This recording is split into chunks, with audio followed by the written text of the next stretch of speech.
I'm Chef Mike Moses, and welcome to my channel. A little different today. We're not doing some cooking. We're actually doing some clearing. You may have noticed that I haven't been around for the last year and a half or so. Well, that's because things have changed. I actually got a new job, a new position, had to learn that, had to take care of some things around the house, and that's all been sorted out. So now I'm back in the game. Well, sort of. I've had a cold for the last couple of weeks, so you may notice my voice is a little funny. Anyhow, I have a new toy. Remember when I did the gardening, building a chef's garden, and I had my little 304? I don't have my little 304 anymore. I actually have this.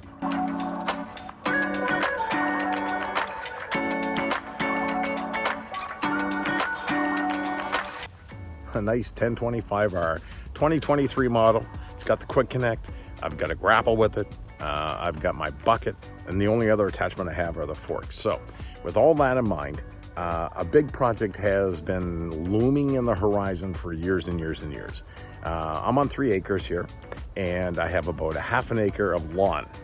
Now, with the bigger tractor and the lawnmower, I can mow more lawn, but I need more lawn.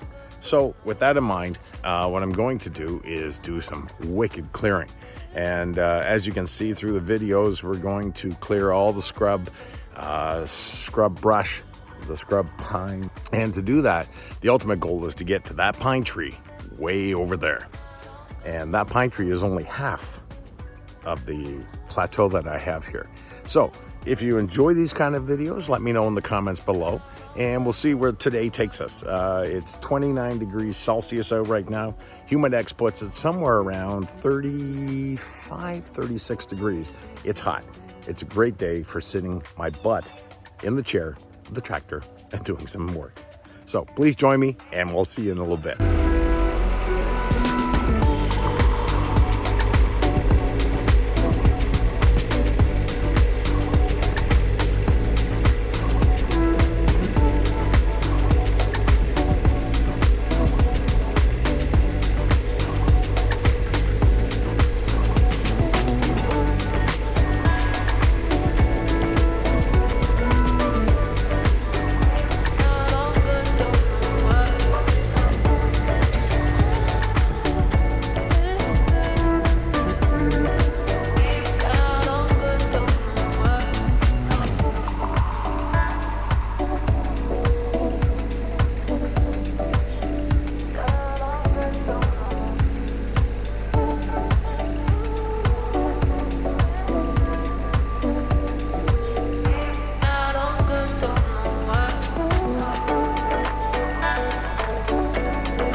back in the clearing, and when I started, it wasn't a clearing. It is now, which is something I hope you enjoy watching. I was going to record most of what I was doing, however, the batteries in my GoPro died. I'm not bringing my really good cameras out to the woods. Not yet, anyhow. I'm not comfortable enough to bring things out. As you can tell, I am just learning how to operate my tractor, and as I put more seed hours on, things will be getting better. Probably about 4 hours getting rid of some of the trees, and then all the trees I hold into another pile. I'm making a place for some wildlife. Till the next video, I do hope you join me, and I look forward to seeing you. Let me know in the comments below if you like these kind of videos, and if I should start a second channel. It's all up to you.